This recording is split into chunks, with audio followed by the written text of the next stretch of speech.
If Cold War spy stories are your thing, then maybe you should head for Latvia. In this week's programme, we'll tell you why.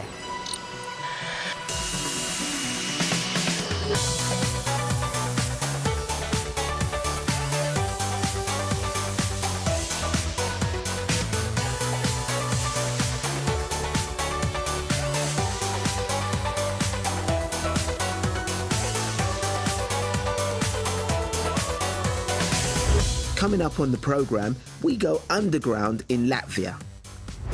We're on the hunt for gold in Colombia. Roger the hairy armpit. I'll be hoping for a few laughs as I try out stand-up comedy. And Tommy will be testing a new way of getting around town as part of Global Gadgets.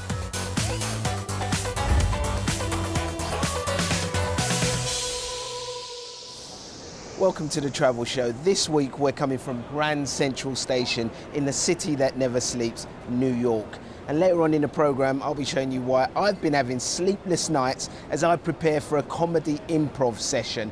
I don't know who roped me into that, but first... This month marks the 20th anniversary of the agreement that saw Russian armed forces withdraw from Latvia. As the Baltic states reassess their relationship with Russia, we sent Damien McGuinness to explore the Soviet-era military bases that are now becoming popular tourist attractions. Here on the very western tip of the former Soviet Union, Russian secret services in Soviet days would use this huge radio telescope to intercept radio and telephone conversations among NATO allies.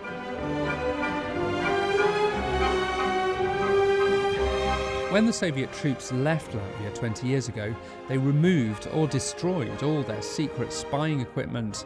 But this huge dish was too big to take to Russia, so Latvian astronomer Joris Zagards took it over as a radio telescope to explore space.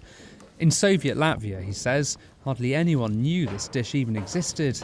It was a secret military installation in the middle of the Latvian forest, a forbidden no man's land on the USSR's border.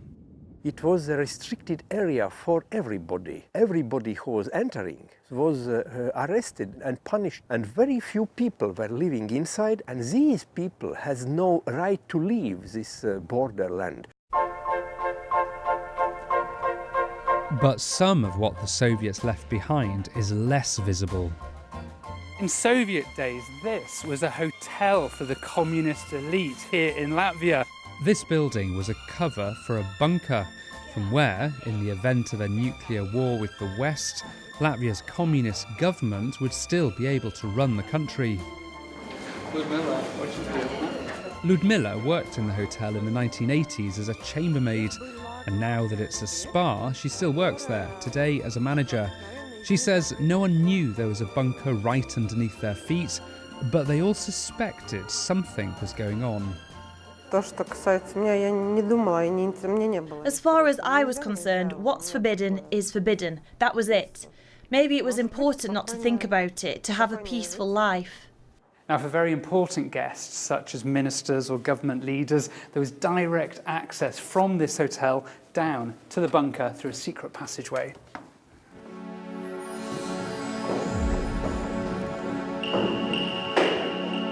And here, deep underground, you eventually get to the bunker itself behind this metal door.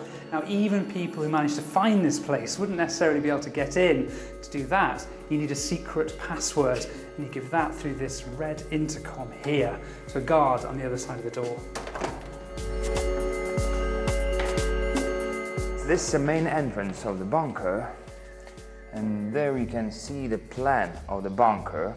The coverage of this underground facility is 2,000 square meters, and 250 persons can hide there for 3 months without any help from outside. And this is my favourite room. It's the office of the leader of the Latvian Communist Party, complete with desk and chair. Now you can tell he was pretty important because there are lots of phones on his desk. Of course, the red one is a direct line to Moscow.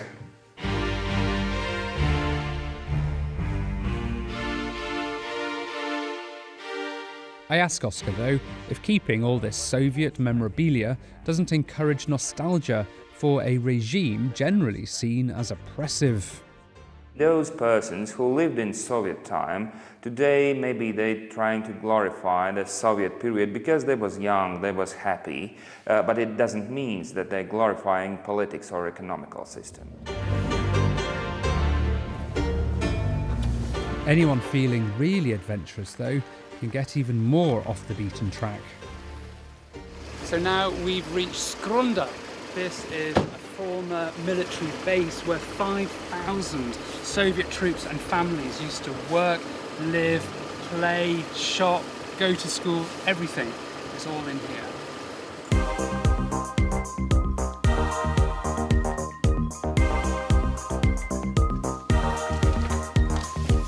Nightclubs, bars, cinemas, schools, all deserted. It's as if an ancient civilization had just vanished overnight. Short stories by Chekhov.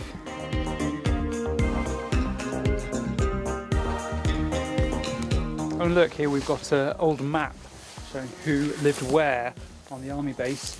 So at the top you can see it says information in Russian, and then it shows you who lived in which block. So on one side you have the administrators, and it looks like in the middle there, that's where the army staff lived.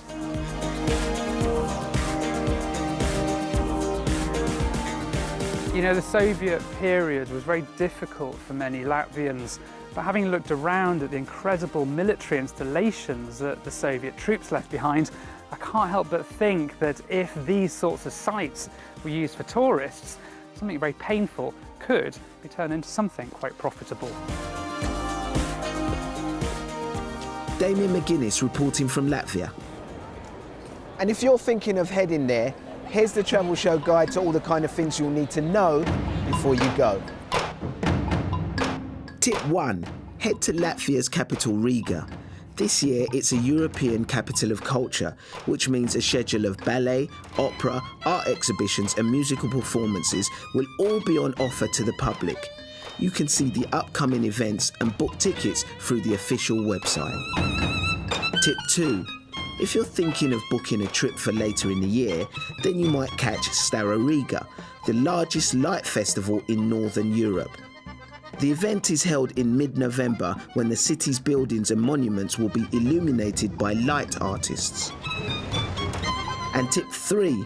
The country's transport network is reasonably priced and buses run regularly. If you want to take a tour of some of the country's major towns and cities, then tickets can be purchased from bus stations, online or from the driver. Next, your travel update for this week. If you're travelling to Jordan this year, you'll need to take some extra cash with you, as the price of a tourist visa has doubled. It will now cost you $51 to enter the country. However, if you're travelling in a group of 5 or more and staying for more than 3 nights, the current waiver on the visa fee still applies. Here's some good news if you've ever faced hefty phone bills when travelling in Europe. The European Parliament has voted overwhelmingly in favour of ending roaming charges. The new legislation will see the charges scrapped across the EU by December next year. Skiing is not a sport known for being cheap, and it might just cost even more than you thought. The Post Office Insurance Group has found that British skiers dropped $51 million of valuables on the slopes this winter. Items left buried in the snow included phones, glasses and cameras, costing on average $363 per insurance claim. And finishing in the UK, where after decades underwater, the HMS Alliance is now open for visitors in Portsmouth. You get a chance to climb aboard the last surviving British submarine from World War II and find out what life was like for naval officers. You know, if there's one thing that universally excites mankind, it's buried treasure. You know, it's lost gold, it's X marks the spot, it's quiet rumors and antiquated maps. And if you're talking about treasure, you have to talk about the one, the big one, the one that's claimed thousands of lives and billions of dollars. I'm talking about El Dorado. And that's why I was in Bogota, Colombia. See, unbeknownst to most, the legend of history's most famous search for lost gold started and ended here.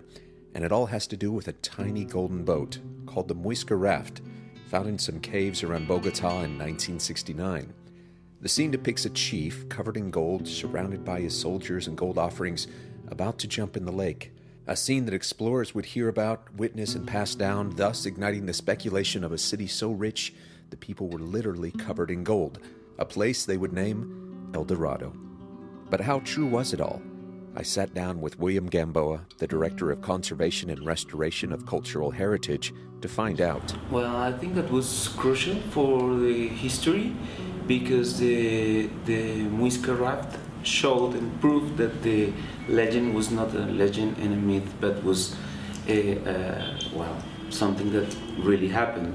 However, it was his mentioning of the lake where this all took place, Lake Guatavita, that piqued my interest. That lake is like miracle and mysterious, and the lake is protecting the treasure that it's supposed to be at the bottom. And so I hopped in a cab and headed to the town of Guatavita, all the while with the most wonderful idea for my own treasure. I would stop and buy a handmade flask. Nice, sure, but hardly unique. But what I do then is walk down to the lake and take some of that water, the water that held flakes of gold in the bones of those who dove down trying to find it. But when I proposed this idea to my guide, Rudolph, the protectiveness of the lake took over. But the problem is that today there are Muiscas, there are Indians, okay? And those guys, people believe that this lagoon is sacred for them, okay?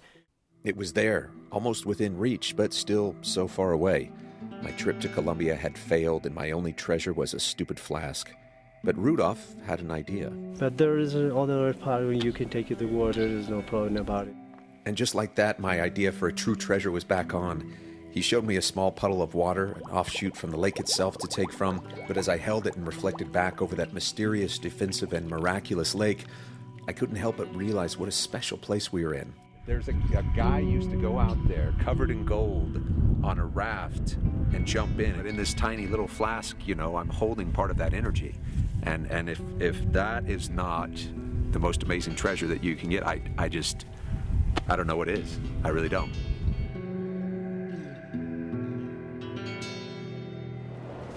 Still to come here on The Travel Show. Why is there a banana on the TV? Oh, well, it's a cartoon before the movie, Barnaby. It's supposed to put you in a good mood. I'll be learning a thing or two about improv comedy from these jokers.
Welcome back to The Travel Show, your global guide to travel and holidays from the BBC.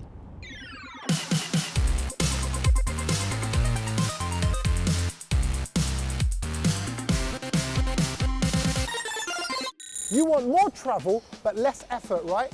Well, I'm your man. You need my helpy. You want my helpy? Yeah? You want some helpy? I'm not being patronising. That's actually the name of my first bit of kit. The helpy is basically a harness that attaches to your suitcase and allows you to pull it along behind you. if you're heading to the airport and you've got your suitcase, you'll also have your travel documents, naturally. You'll have a mobile phone to make a quick call along the way. And then, of course, a free newspaper that you picked up from the hotel lobby. Oh, with a coffee just to keep you going along the way. Oh, and a secondary bag because you'll always want some hand luggage there with you. God forbid, if you've got a small child with you as well, it's okay, I don't actually need the child. They get the gist. All of a sudden, I'm realising I'm running out of limbs to carry everything. It's quite easy to clip the strap onto the handles on the suitcase, but you might need another pair of hands to help you get the actual harness on. Okay, so it's not so great if you want to turn a corner sharply because the cord can get twisted and it can cause the suitcase to flip over. But if you're not going to pull off any wild manoeuvres, then your hands are freed up to bust into a little dance move or even just go around high-fiving random people. Can I get a double high five? Boom, don't mind, bang, come with it, boom. Can I get a high five? Just a high five. Oh, man, in my face. You know what it's like when you're on a trip, you can only take a certain amount of clothes. And if you're like me, the things you wore at the start of your holiday will start to smell. Your sweaty vest and your smelly socks. But you don't want to send these down to the hotel laundry because that can be quite pricey.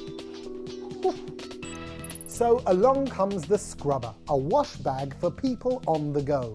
There's a textured washboard inside which helps get the clothes clean. Now, I know what you're thinking. If you're in a hotel room, you'd use a sink to wash your small items like this. But think of the water that you're wasting. Or perhaps you're on a camping trip where you don't have a sink or running water. Here's how the scrubber works. You put in your soap or detergent, add the water, stuff in a few small items, and then get scrubbing. So this may not be so effective with red wine stains or perhaps with heavy soil, but it does mean you can do some light washing wherever you are in the world. Now I asked my producers, I practically begged them to allow me to strip down to my underwear to show you my next item in action, but they weren't so keen on it. Last chance. No, Tommy. Fine. The Clever Travel Companion is a range of clothing and underwear with concealed pockets. Imagine if you're on a beach or in a crowded city and you want to keep your valuables on you, safe and out of the way, then something like this is handy. Yeah, I know that having a pocket on the front of your t-shirt is a little bit geeky, but if you got pickpocketed or if you lost your passport, then that would ruin your holiday. This way, it stays as our little secret. I won't tell anyone if you don't. What do you get if you cross a skateboard with a Segway? You get the nearest thing to a hoverboard, just like in Back to the Future. The Z-board is powered by a lithium-ion battery which charges in just a few hours and can go for 10 miles at around about 17 miles per hour. So you press on the front pad to accelerate and move the board forward, and then the back pad acts as the brake, and also, if you hold it down, the reverse motion as well. It ain't cheap, but being cool comes at a price. The engine on there is so silent that most people just thought I was on a regular skateboard. Now, because of the weight of the motorized engine, it is pretty heavy. Therefore, you can't whip yourself on and off the curbs or change direction quickly. But when it comes to the handling, I did find the turning circle to be pretty sharp. And let's face it, if you are on a flat level surface, then this is a whole lot of fun.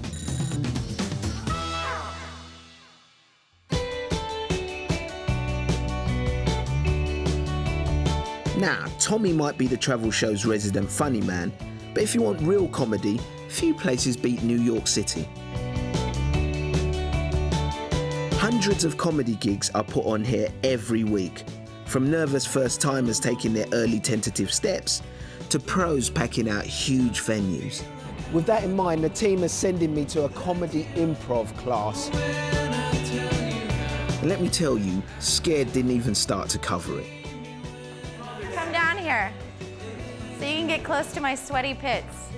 Improvisation in its simplest form is the art of creating a scene or play with absolutely no pre-planning. We all are in unfamiliar territory. I've come along to the Pit in Manhattan to give it a go myself. The venue offers classes for first-time tourists as well as a place for more experienced comedians to hone their craft. Leslie Collins, an improv veteran, led the class. I think I did see a ghost, not recently, but like a few years ago. To kick off, we did some warm-up exercises. Boxers. Boxer briefs. Everyone was given a category and had to list 7 things in quick succession. 7 types of hairstyles. The bob. 1. Bangalicious. 2. Short hair. 3. Long hair. 4. Pigtail. 5. Long tail. 6. Tail. 7. Okay, I'm really nervous. I'm about to get a category and I've got to name 7 different types. What's going on whilst patting my legs and rubbing my stomach? They're coming, they're coming! Trust me, with the pressure on, it's not as easy as it looks. 7 creatures that make bad house pets. Okay. Agrista!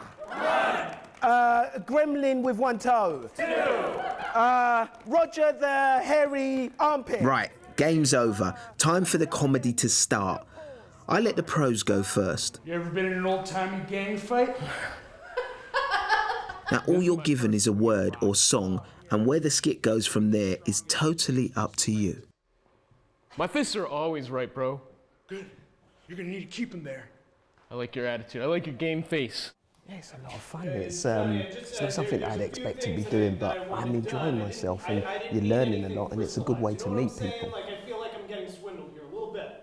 But I'm nervous. This is it's sort of like trying to release your inhibitions in a place where people are so uninhibited.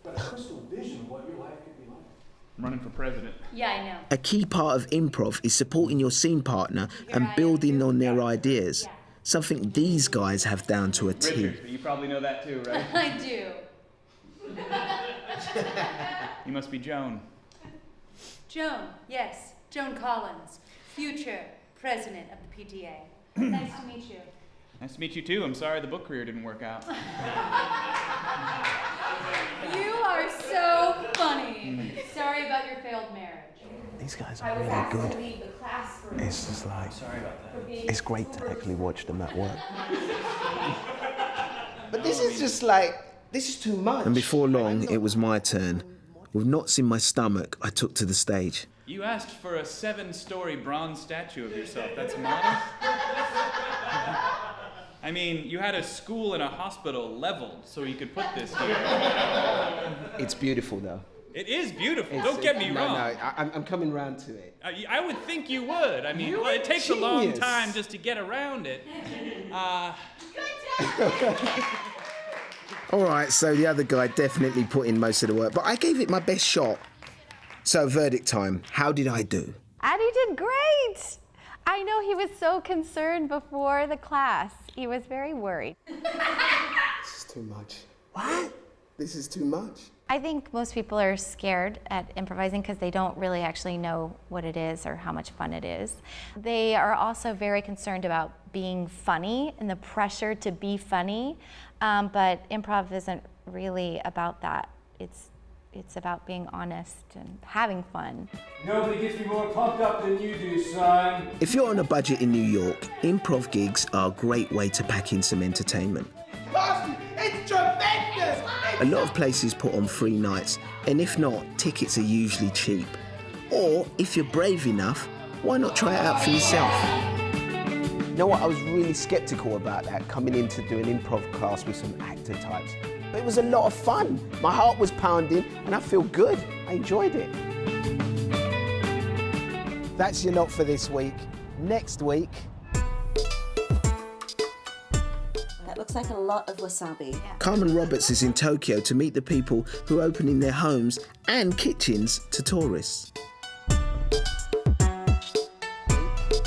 Hey, don't forget to check out our website where you'll find lots more from the Travel Show team.